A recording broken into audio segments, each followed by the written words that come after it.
오스틴에 오래 사신 분들은 아마 잘 못 느끼실 수도 있는데, 저는 오스틴에 와서 좀 특이하게 느낀 것이 하나 있습니다. 그것은 다리 밑이나 어떤 이런 도로가 만나는 지점이나 이런 데서 집이 없으신 분들이 이렇게 돈을 달라고 하는 모습이었습니다.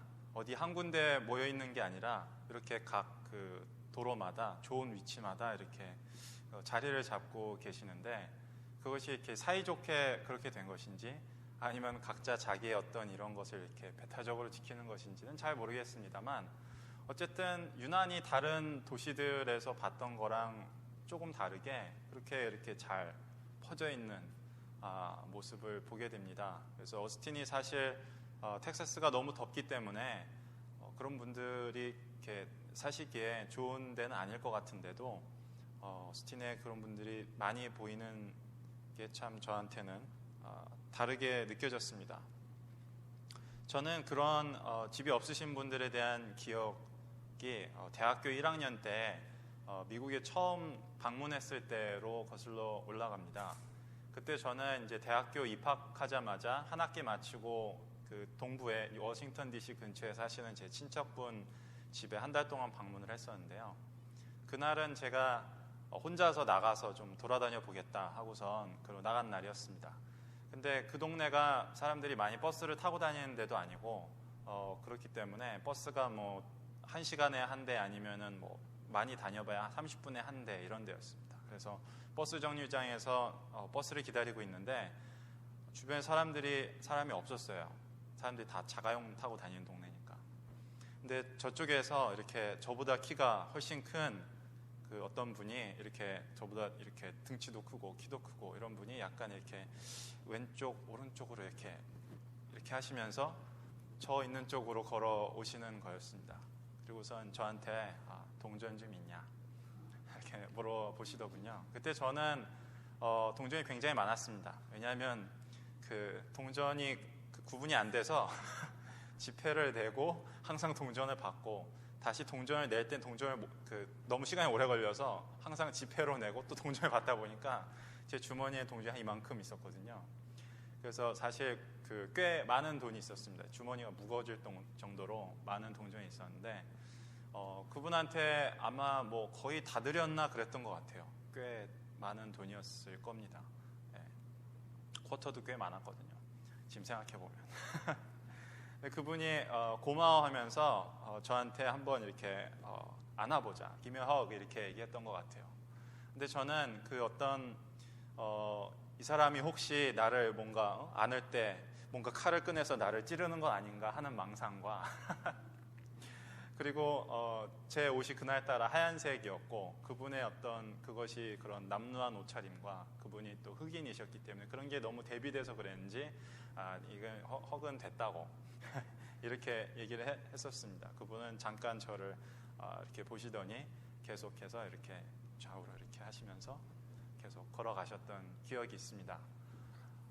그렇게 집이 없으신 분들을 볼 때 우리 마음속에는 어떤 부채의식 내지는 의무감 같은 마음이 듭니다. 특히 기독교인 같은 경우에는 지난주에 우리가 말씀을 나눴던 마태복음 25장에 있는 그 내용처럼 뭐 예수님이 너희가 내가 줄일 때 나에게 뭐 마실 것을 주었고 먹을 것을 주었고 나를 돌아봐 주었다.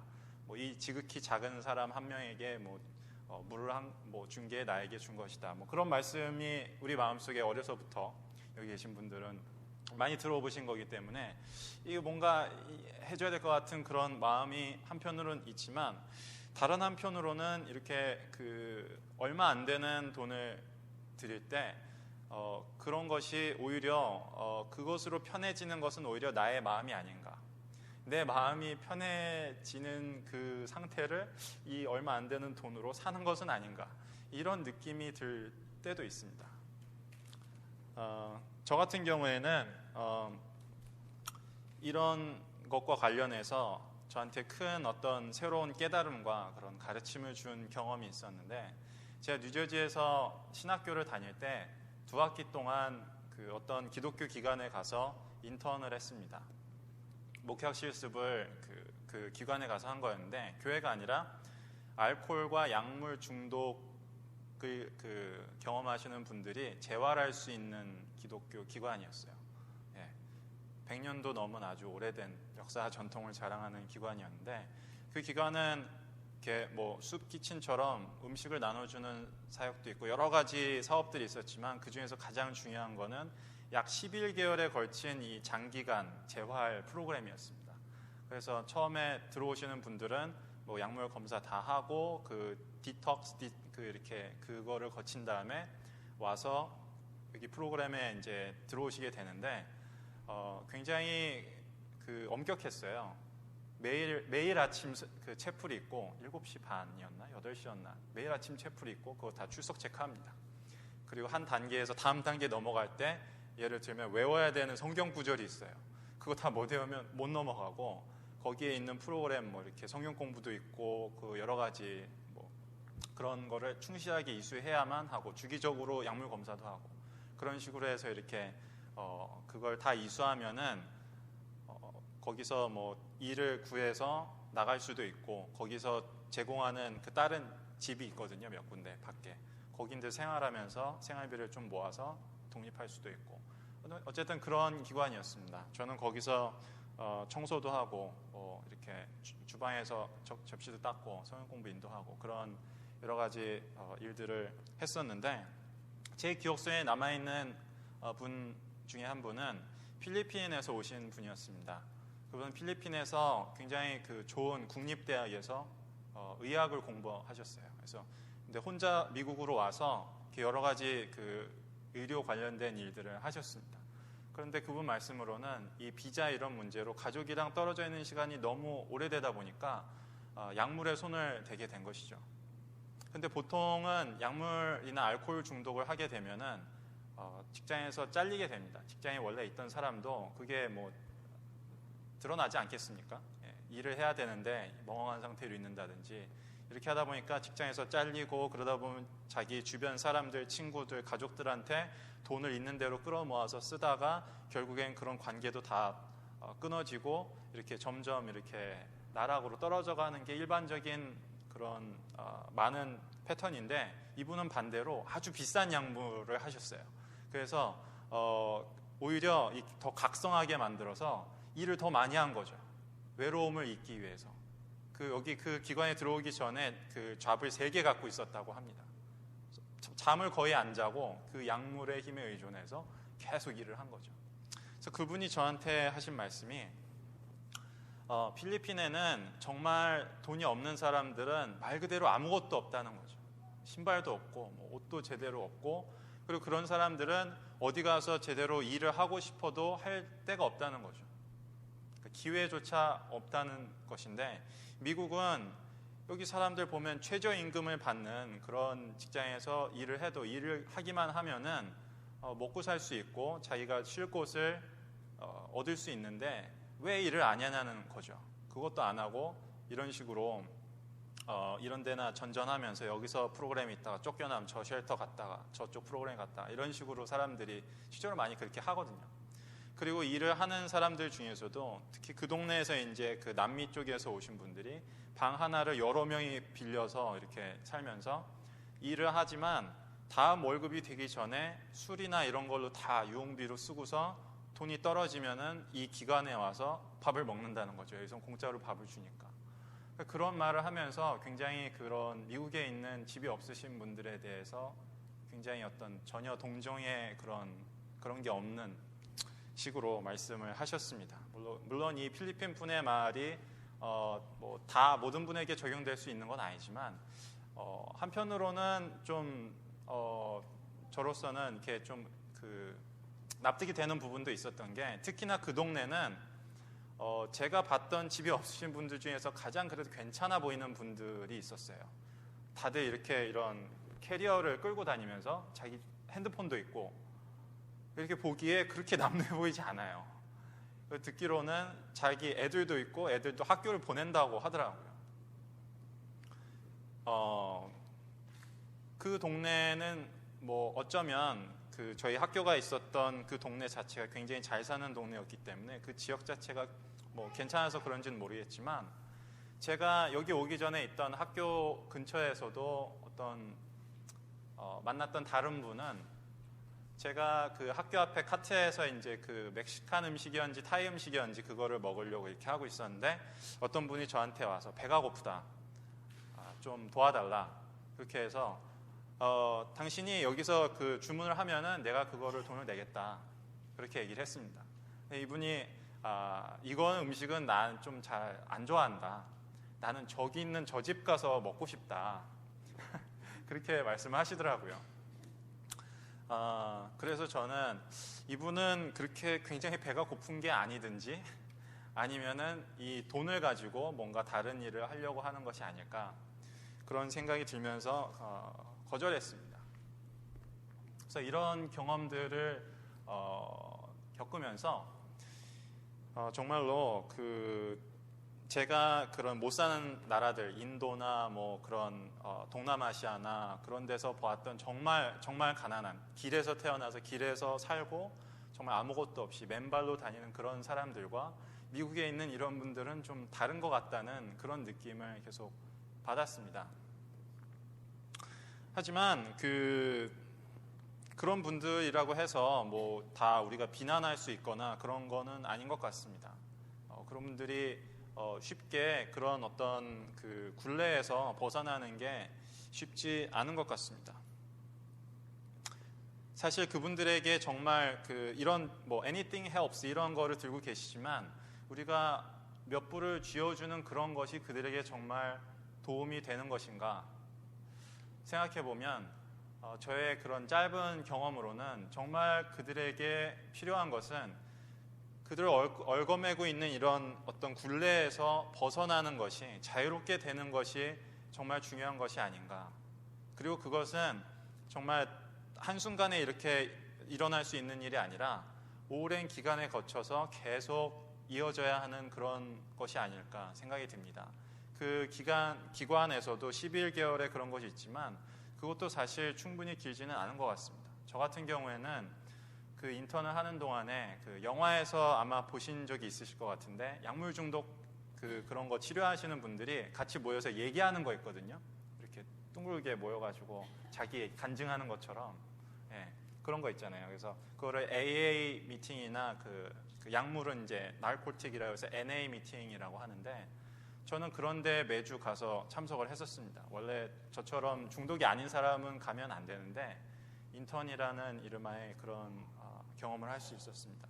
거기에 가서 보면은 사람들이 정말 간증처럼 정말 솔직히 말씀드리면 제가 교회에서 들었던 간증보다 훨씬 감동적이고 그런 이야기들을 많이 들었습니다. 많은 분들이 얘기하면서 우세요. 근데 돌아가면서 얘기를 하고 손을 들고 얘기를 하는데 많은 분들이 이렇게 처음 그 얘기하는 형식이, 자기소개하는 형식이 있습니다. 내 이름은 누구다. 나는 이 dry and sober 이거를 끊은 지 뭐 얼마 됐다. 그렇게 말하지만 여전히 이렇게 나는 I'm alcoholic 이렇게 얘기를 합니다. 그리고 나는 dry and sober 한 지 얼마 됐다. 이런 식으로 자기소개를 하시거든요. 그런데 이게 자기소개하시는 분들 중에 보면은 단지 몇 주, 몇 달이 아니라 몇 년, 막 그 앞에서 인도하시는 분들 같은 경우에는 막 20년 넘은 분들도 계세요. 그래서 내 이름은 무엇입니다. I'm an alcoholic. I've been dry and sober in the last 20 years. 뭐 이런 식으로 얘기를 하시는 거죠. 그 얘기는 모든 분들이 뭐 그런 데 나오시는 건 아니겠지만 이거를 끊어내는 그런 과정이 그냥 한 번에 되는 것이 아니라 정말 몇 주, 몇 달, 몇 년, 평생에 걸쳐서 계속해서 이것을 이 깨어있는 상태를 계속 추구하고 그것을 유지하기 위해서 끊임없이 노력을 해야 되는 것 같다는 거죠.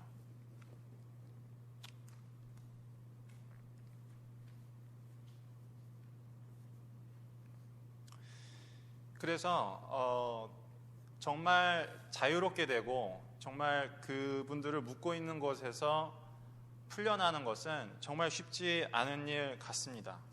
그리고 그것은 제가 여태까지는 이런 가난이나 알코올 중독, 약물 중독에 대해서 주로 말씀드렸지만 우리들 자신들도 그런 것들을 갖고 있는 경우가 많이 있는 것 같습니다.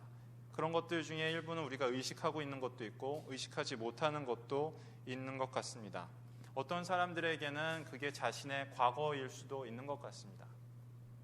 다시 그 예로 돌아가면은 어떤 분은 자기 과거에 자기 아버지가 제 성경 공부에 있으셨던 분인데 어떻게 자기를 학대했었는지 저에게 다 설명해 줬습니다.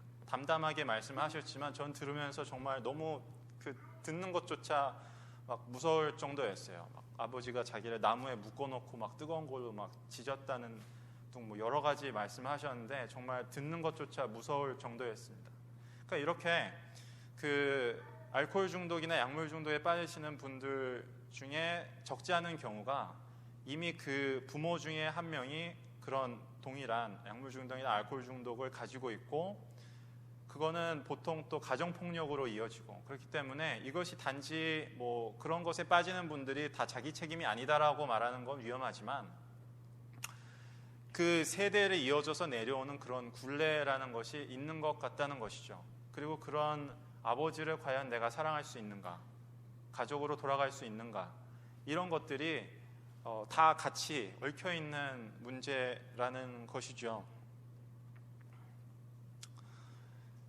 그때 제가 성경 공부를 인도를 했었는데요. 그때 제가 선택했던 본문이 바로 누가복음이었습니다. 그리고 그 시간에 제가 성경 공부 인도를 이렇게 매주 할 때 첫 주에 했던 본문 말씀이 바로 오늘 우리가 함께 읽은 이 말씀이었습니다. 이 말씀은 예수님이 누가복음에 따르면은 시험이 있은 다음에 그 세 가지의 그런 시험이 있은 다음에 바로 이어지는 장면에서 예수님이 여기에 자라셨던 동네인 나사렛에 가셔서 회당에 들어가셔서 이렇게 이사야 두루마리를 읽으시는 그런 장면이 나오죠. 그래서 예수님이 이렇게 말씀하십니다. 이렇게 읽으시죠. 주의 성령이 내게 임하셨으니 이는 가난한 자에게 복음을 전하게 하시려고 내게 기름을 부으시고 나를 보내사 포로된 자에게 자유를 눈먼 자에게 다시 보게 함을 전파하며 눌린 자를 자유롭게 하고 주의 은혜의 해를 전파하게 하려 하심이라. 그리고 이것이 지금 너희가 들을 때에 이루어졌다 라고 말씀을 하십니다. 다른 복음서들 중에서도 특히 누가복음은 이 자유롭게 하고 해방시키는 것에 아주 큰 관심을 가지고 있습니다.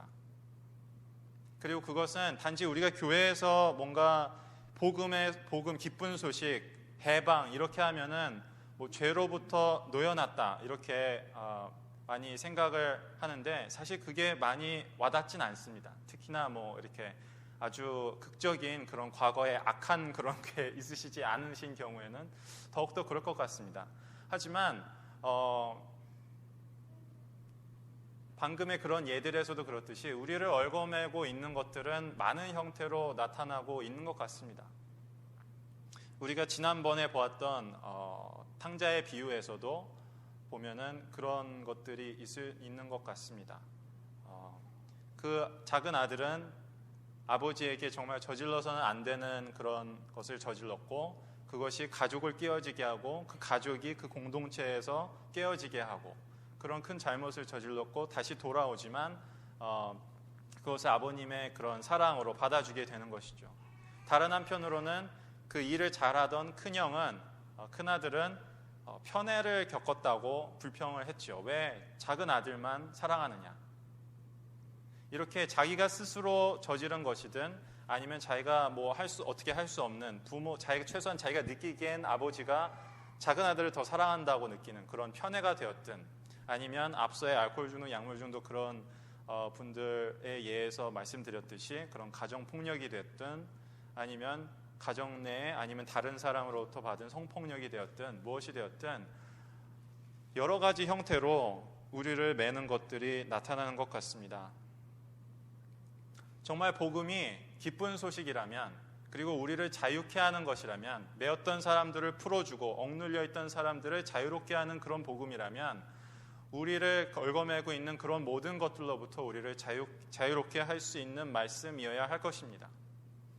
저는 그렇게 대단한 간증은 아니지만 그 아까 말씀드렸던 그 끔찍한 일을 겪었던 그걸 저에게 얘기해 주셨던 그분이 저한테 와서 해주신 말씀이 아직도 기억이 납니다.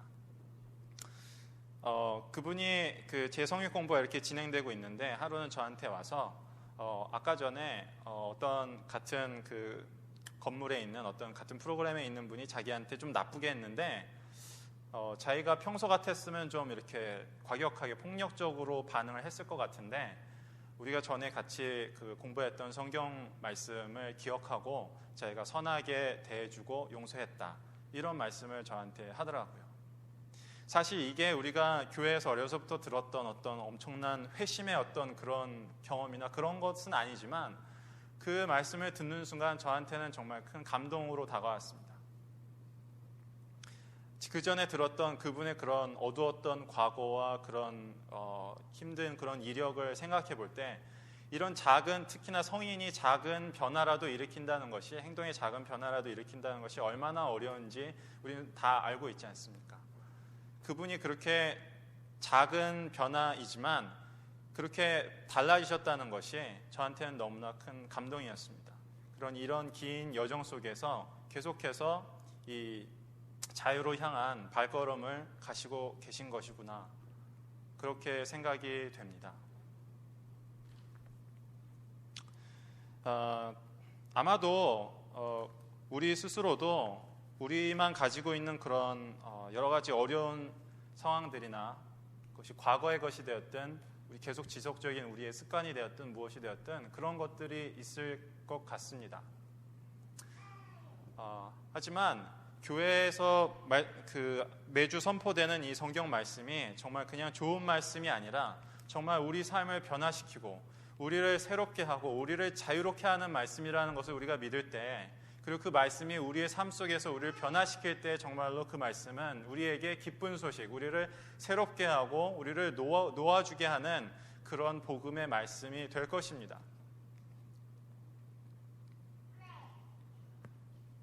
그리고 그 복음의 말씀은 단지 하나님과 나의 관계, 예수님과 나라는 어떤 1대1의 그런 관계에 국한되는 것이 아니라 나라는 사람이 공동체로 우리를 품어주는 사랑의 공동체로 돌아간다는, 하나가 된다는 그런 것을 포함하고 있는 것 같습니다.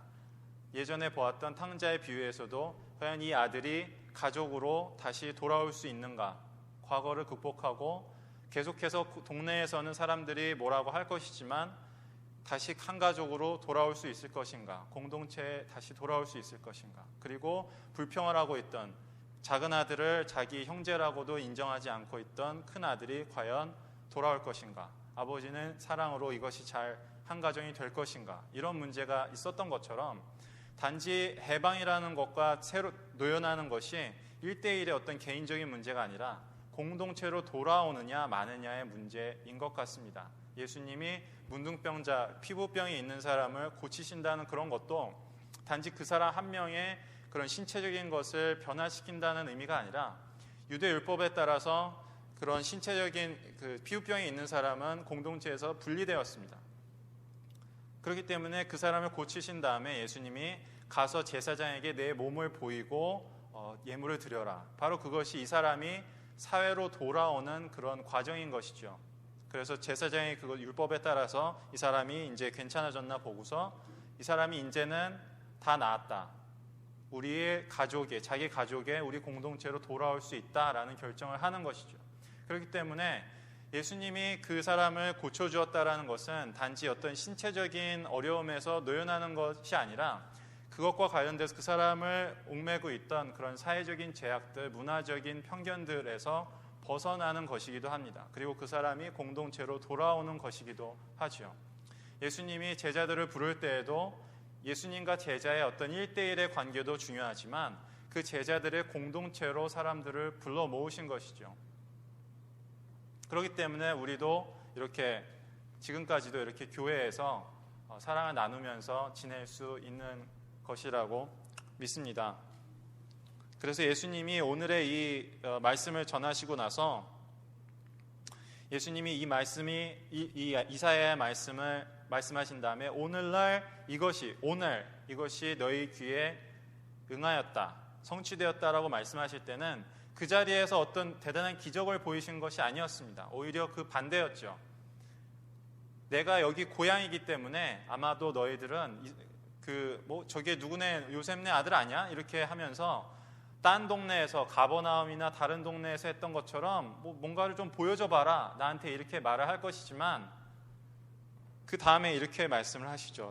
듣는 사람들이 별로 기분이 안 좋았을 것 같은데, 옛날에 가뭄이 들었을 때, 3년 반 동안 가뭄이 들었을 때도 엘리야가 이스라엘에 많은 과부가 있었지만 이 사렙다 과부, 그런 이방인 과부에게 보내심을 받았고, 그리고 이스라엘 땅에도 많은 나병 환자가 있었지만 수리아 사람 나아만에게 엘리사가 보냄을 받았다. 그렇지 않느냐?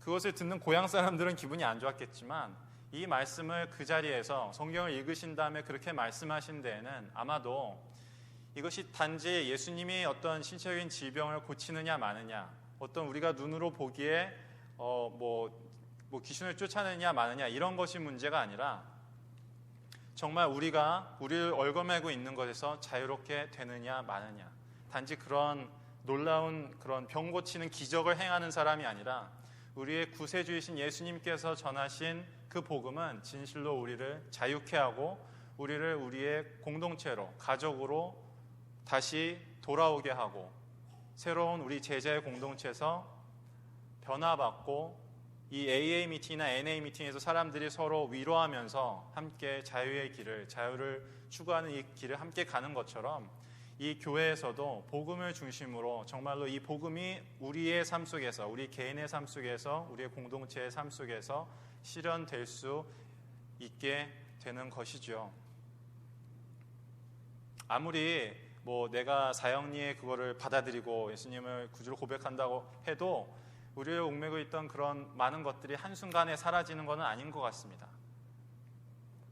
그렇기 때문에 그런 공동체가 필요한 것이고 그런 가족과 같은 그런 사랑이 필요한 것이 아닐까 합니다. 오늘 이 말씀을 나누었는데, 우리 교회도 비록 크진 않지만 복음 안에서 서로를 위로하고 서로의 그런 차마 다 나누지도 못할 그런 어려움이 있다 하더라도 우리의 모임 속에서 그런 것이 회복되고 위로받고 힘을 얻는 그런 공동체가 되었으면 좋겠습니다. 기도하겠습니다.